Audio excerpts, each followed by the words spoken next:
Hi there guys, I'm Scott. I'm going to be doing some flies for Friday Night Flies through Pemberton Fish Finder. If anybody else is like me and I like doing the lakes up here in the Whistler area, we're going to be tying up some of our early season right after the ice off on the lakes, the micro leech. So I have one here that you can see. We're going to be using a size 10 2x long hook with a tungsten bead size, I think it's a 32, 3.2 millimeter tungsten bead. We're using Marabou and wire ribbing. So here's one that I've already tied up with a red bead head, green extra fine ribbing or wire for the ribbing, and a tan colored Marabou. You can do this pattern in a variety of colors. What we're going to do first, what I always recommend if you're tying your own, is you might as well go ahead and pinch the barb right now. Since most of the waters in BC are barbless hooks, so get it out of the way right off the beginning. The one that I'm going to do now is a wine colored Marabou, so I'm going to work with a lot of contrasting colors just to make this lure pop when it's in the water. So I have my hook, and I'm going to be using a gold size 3.2 millimeter tungsten bead. So we're going to get that on. When you put that on, make sure that on all your beads there's a large end and a small end, so we want the small end towards our eye of the hook. So I'm going to get this guy in the vise. Where's my bobbin? There she is. So I'm using ultra thread. I'm using a green color today. The thread on this particular fly really isn't important because you're not going to see any of it, so you can use black, you can use brown, whatever you have. I just happen to have this olive green in my bobbin at the moment, so I'm going to go ahead and use it. I'm going to tie on, and we're going to bring this thread right back to where the hook bend starts, which is about there. First thing I'm going to do is tie in my wire. So again, using contrast, I'm going to be using a wine colored Marabou, so I'm going to go with some gold ultra wire, and I'm just going to get a length here if I can. Get this off. And if you guys noticed, I have brought you into my home today because I was not able to make it down to Spud Valley Sporting Goods out in Pemberton, so I'm going to be sending this one a little bit long distance. Well, not too long, I'm out in Whistler. But I got my wire here, so we're going to tie that in. Whenever I'm using wire, I do like to make sure that the weight is evenly distributed, especially with these small flies. If you just tie the tag end towards the rear, it will drastically change the way that the fly swims in the water. So I'm right up to the end of the bead head, and I'm going to tie this in nice and secure.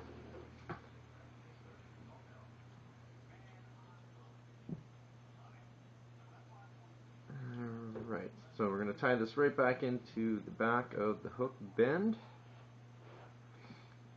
And we'll use that later, so I'm just going to put it in my little spiral holder.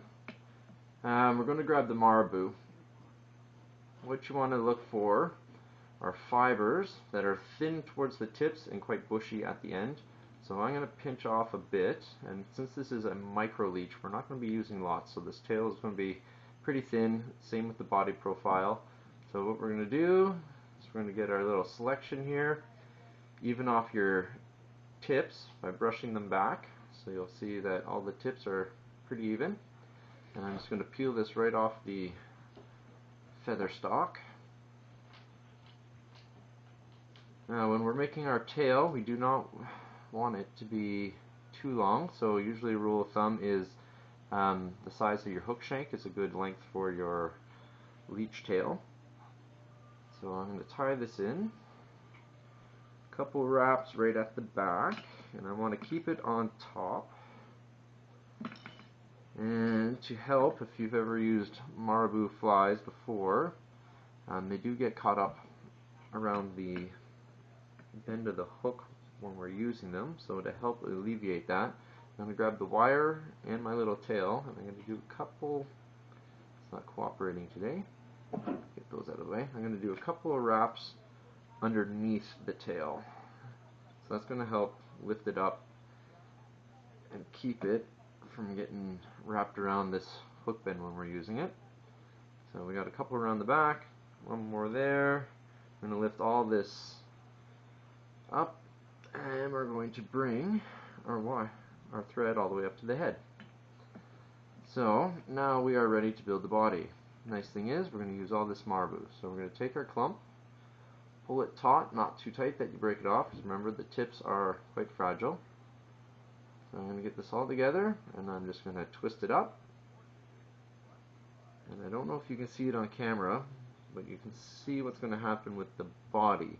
We have really fine to a bushier towards the head, and I don't seem to have my hackle pliers. If you have hackle pliers, you can use them. Put it where my thumb and forefinger are holding it together. It'll just help you wrap it, but mine seem to have walked away. But what we're going to do is do nice even wraps all the way up to the bead head.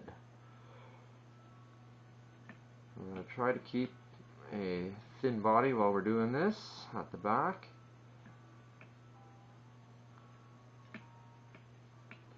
And as you start moving up towards that bead head, you'll find that it gets bushier and bushier, and that's what we want. All that fiber creates a lot of vibration and movement to the lure. Oh, saved. Let's just give this a twist again. There we go. Excuse my fingers, guys, but it's a lot easier if you use your some hackle pliers. When you start getting towards the top and it's getting bushier, you want to make sure that you pull back the fibers of the Marabou. This helps create a nice bushy top. And we're going to go right up to the bead head.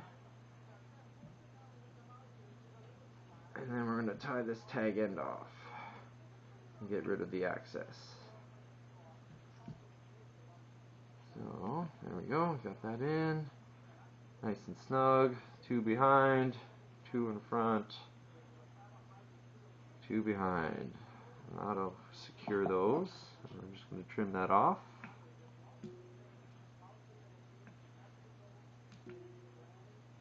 Looks good. I seem to have one straggler, no problem. Snip it off or rip it off. There we go. So, there's the base, so you can see the profile. It's nice thin towards the back and then gets bushier towards the front. Now we're going to put our rib in, so you want to make sure that you get this tail up and out of the way of your rib wire. If you like, you can just give it a little quick wet. And we're just going to do about 5 or 6 nice even wraps with the lead, or sorry, with the wire. As we get up towards the bushier section, what we're going to do is wiggle this wire back and forth to get it in between all the fibers, because we don't want to trap them. So we just want to weave back and forth so that this wire gets in between all the fibers of the Marabou. And then I'm just going to go right up to the head. I'm going to tie off this rib. Just like the Marabou, 1, 2 behind, 1, 2 in front, 2 behind, and that's ready to snip off. And then to finish off the fly, we're going to just give it a quick whip finish.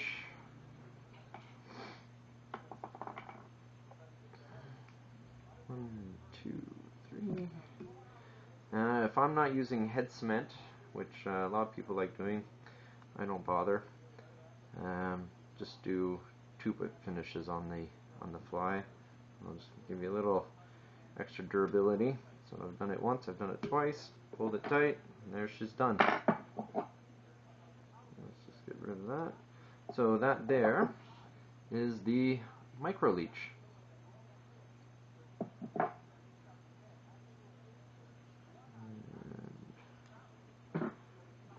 broke my knot, so that's why we usually do 2 of them. So I'm just going to nip this off. Okay. So this one, since I only got 1 knot on there, I will put a little dab of head cement on it.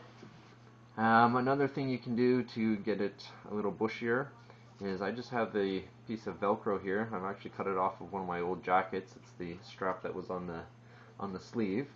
I use this a lot to pick dubbing. It really helps to buff up the body. So what I'm just going to do is just rub my fly, especially around the front portion, and bulk it up a little bit, and just helps to pull out some of those fibers that may be the wire trapped down. And all of this stuff just adds a lot more movement and vibration in the water for your fly. So brushed it up. You know, you gotta comb your hair in the morning. This fly needs to get its hair combed too. So there we go. And that's your little micro leech. You can add little embellishes, like maybe put in a piece or 2 of a Flashabou in the tail if you like. But this usually has enough going on for it, especially for the early season spring runoff. You can tie it in all kinds of colors. Black and gold head is really good.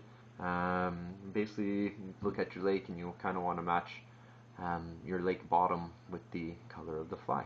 Alright, and that was our Friday night fly tying with Pemberton Fish Finder. Thank you very much.